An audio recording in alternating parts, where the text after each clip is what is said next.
Kinontra ng Department of Justice ang pahayag ng kampo ni Vice President Sara Duterte na walang jurisdiction ang Quezon City Regional Trial Court sa kasong grave threats laban sa bise. Para sa Malacanang, kulang pa raw ang isinampang kaso ng DOJ laban kay VP Duterte. Balitang hatid ni Darlene Cay.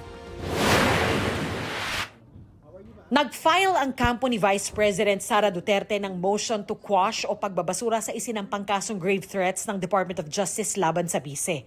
Ang kaso, nagugat sa mga pahayag ni Duterte sa live stream na may kinontrata na raw siyang gunman para patayin sina Pangulong Bongbong Marcos, unang ginang at nakaupo noong speaker, sakaling may pumatay sa kanya. Kapag pinatay ako, patayin mo si BBM, si Lisa Araneta at si Martin Romualdez. No joke. Ayon sa abogado ng bise, wala raw jurisdiksyon ang Quezon City Regional Trial Court sa kaso. Nauna nang sinabi ng kanyang kampo na hindi maaaring ipagsakdal ang bise dahil ang akusasyong pagbabanta sa Pangulo nakapaloob din sa impeachment case laban kay Duterte. Kinontra ito ni Prosecutor General Richard Anthony Fadolion. Wala namang nagbabar na hindi siya pwedeng file ng kaso. Yun ang pananaw ng Department of Justice.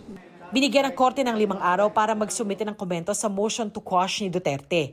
Isinampa ng DOJ ang kasong grave threats laban sa bise pero ibinasura naman ito ang rekomendasyon ng NBI na pagsasampa rin ng kasong inciting to sedition. Kaya naniniwala si Palace Press Officer Undersecretary Claire Castro na hindi sapat ang naging resolusyon ng DOJ.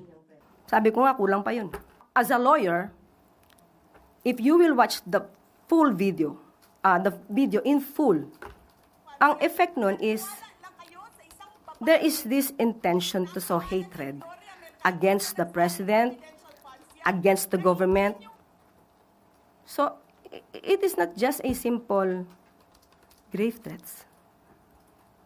Personally, my opinion. We had mentioned that it is not inciting to sedition, no? When these are just mere utterance or speeches, no? When it is not proven that the accused or the defendant incited the people to rise publicly and tumultuously in order to achieve the ends mentioned under the particular article covered, which is Article 139 of the Revised Penal Code.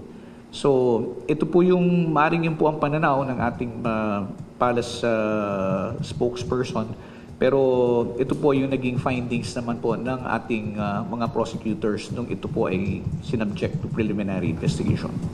Darlene Cay, nagbabalita para sa GMA News.